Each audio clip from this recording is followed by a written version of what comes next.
Shalom, salam jumpa bagi kita sekaliannya. Kita bersyukur kepada Tuhan karena kita adalah anak-anak Tuhan yang telah dilahirkan kembali, dilahirkan dari air dan roh, sehingga kita semua disebut menjadi anak-anak Tuhan. Sebagai anak Tuhan kita perlu bangkit, ya. Bangkit untuk apa? Bangkit untuk Kristus. Jangan lagi tertidur, jangan lagi mati, tetapi kita harus bangkit, kita harus hidup, ya. Makanya Yesaya pasal 60 berkata, ayat 1 coba berbaca, ya. Perhatikan, ya, baca. Bangkitlah, menjadi teranglah, Ya. sebab terangmu datang dan kemuliaan Tuhan terbit atasmu. Perhatikan, bangkitlah menjadi teranglah, sebab terangmu datang dan kemuliaan Tuhan terbit atasmu. Nah, teman-teman dikasih oleh Tuhan, kita diajak bangkit. Bangkitlah. Marilah kita semua melayani Tuhan. Anda hidup untuk melayani Tuhan. Kita hidup untuk melayani Tuhan. Marilah kita melayani Tuhan dengan segenap hati dan segenap jiwa kita. Ayat yang kedua coba baca. Sebab sesungguhnya kegelapan menutupi bumi. Ini tantangan, bahwa ada kegelapan menutupi bumi. Ini tantangan, saudaraku.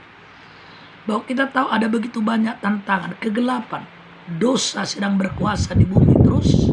Dan kegelapan menutupi bangsa-bangsa. Iya, kegelapan menutupi bangsa-bangsa terus. Tetapi terang Tuhan terbit atasmu, dan kemuliaannya menjadi nyata atasmu. Tetapi terang Tuhan telah terbit atas kita dan kemuliaan Allah telah nyata. Nah, maka terang Tuhan ini adalah, itulah Roh Kudus. Itulah firman Allah yang ada dalam diri kita. Ya, firman Allah dalam diri kita. Perhatikan dalam Yohanes pasal 1 ayat 1. Saudaraku, terang Kristus itu adalah firman Allah itu sendiri. Itulah yang menjadi terang dalam hidup kita. Coba dibaca dengan jelas, kuat. Pada mulanya adalah firman. Pada mulanya adalah firman. Perhatikan. Firman itu bersama-sama dengan Allah. Firman itu bersama-sama dengan Allah. Dan firman itu adalah Allah. Firman itu adalah Allah. Jadi teman-teman semua, sahabatku, firman. Kita mentaati firman. Berarti kita mentaati Allah. Ya. Yohanes pasal 14 ayat 15 juga berkata, ketika kita menuruti firman, berarti kita mentaati Allah. Coba baca. Jikalau kamu mengasihi aku, Jika saudara dan saya mengasihi Tuhan, kamu akan menuruti segala perintahku. kita pasti akan menuruti segala firman Tuhan. Ya. Firman Tuhan itu yang berkuasa mengubah orang. Firman Tuhan itu yang berkuasa menolong kita. Maka firman Tuhan itu dahsyat, firman Tuhan itu hebat. Dia adalah ada pada kita. Ya. Oleh karena itu saudara-saudaraku dikasih oleh Tuhan, firman ini berkuasa dalam diri kita, yang dikerjakan oleh manifestasi Roh Kudus. Yesaya pasal 61 perhatikan. Ya, betapa penting ayat 1 dimulai, perhatikan. Ini betapa penting kehadiran Roh Tuhan dalam diri kita. Tentang kehadiran Roh Tuhan itu dalam diri kita. Ya, silakan baca. Roh Tuhan Allah ada padaku, Roh Tuhan Allah ada padaku. oleh karena Tuhan telah mengurapi aku. Oleh karena Tuhan telah mengurapi aku. Ia telah mengutus aku untuk menyampaikan kabar baik kepada orang-orang Lalu sengsara, Tuhan mengutus aku untuk memberitakan Injil kepada orang-orang yang terluka, orang-orang yang sakit, orang-orang yang berbeban berat, orang-orang yang sedang bermasalah dengan berbagai-bagai duka di dunia ini. Nah, untuk itulah firman ini berfungsi untuk menolong jiwa-jiwa yang terluka. Oleh karena itu sahabatku yang dikasih oleh Tuhan, dimanapun kita berada, firman itu berkuasa yang ada di mulut kita. Firman Tuhan ini berkuasa untuk memulihkan saudara. Tidak ada sesuatu masalah yang tidak dapat diselesaikan.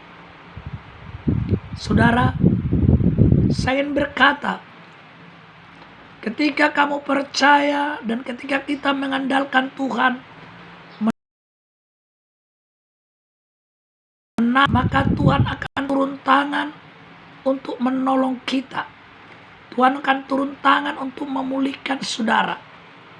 Apapun pergumulan saudara, apakah masalah pekerjaan, apakah masalah pendidikan bagi pemuda-pemudi,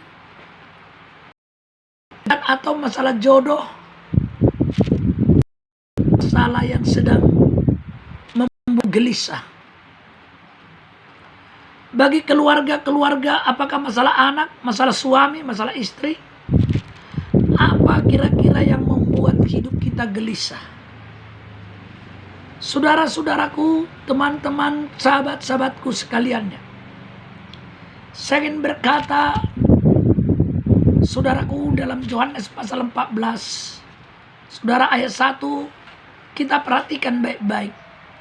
Kalimat ini berkata, apa bunyinya? Coba baca. Janganlah gelisah hatimu. Dikatakan ini pesan kepada kita, janganlah gelisah hatimu.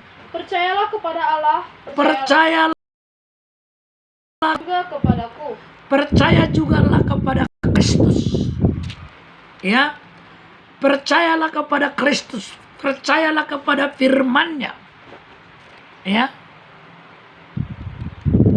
Ini saudaraku, memang dunia ini sedang membawa kita kepada kegelisahan. Ada roh ketakutan. Ada hal-hal yang membuat kita kecewa. Ya. Kita seringkali ketika kita ingin menjalankan apa yang kita, kadang-kadang tidak bisa memuaskan seperti apa yang kau pikirkan. Kadang-kadang tidak bisa puas seperti apa yang kau rencanakan. Ini saudaraku memang menjadi sebuah dilema bagi kita. Ketika kita punya sebuah harapan, tapi harapan itu tidak tercapai. Bapak, Ibu, teman-teman, sahabat-sahabatku sekaliannya, dimanapun saudara berada, Kristus Yesus adalah berkuasa. Dia sanggup untuk menolong kita. Dia berkuasa untuk masa depan kita. Oleh karena itu serahkan semuanya. Jangan kamu khawatir. Serahkan segala kekhawatiranmu kepada Kristus Yesus. Serahkanlah hidupmu kepada Tuhan. Marilah saudara berdoa. Mari saudara berpuasa. Saya selalu mengajak kita untuk senantiasa berdoa dan berpuasa. Sebab aku tahu, saudaraku, ketika kamu berdoa dan berpuasa, di sana Tuhan hadir untuk menolong kita. Oleh karena itu, saudaraku, jangan gelisah hatimu. Jangan ada roh ketakutan. Jangan ada roh ketakutan. Jangan biar roh ketakutan itu menghantui saudara. Percayalah, kuasa Allah yang maha tinggi, yaitu Yesus Kristus, Dia yang berkuasa menolong saudara, berkuasa memberkati saudara, Dia yang berkuasa memberikan jalan keluar apapun beban saudara, apapun pergumulan saudara. Dia berkuasa untuk memberikan jalan keluar. Salam sejahtera untuk kita semua. Tuhan Yesus kiranya menolong kita dan memberkati. Haleluya. Haleluya. Saya berharap teman-teman mohon dukung YouTube saya. Tolong subscribe. Berikan komentar yang positif. Kiranya Tuhan memberkati kita semuanya. Shalom.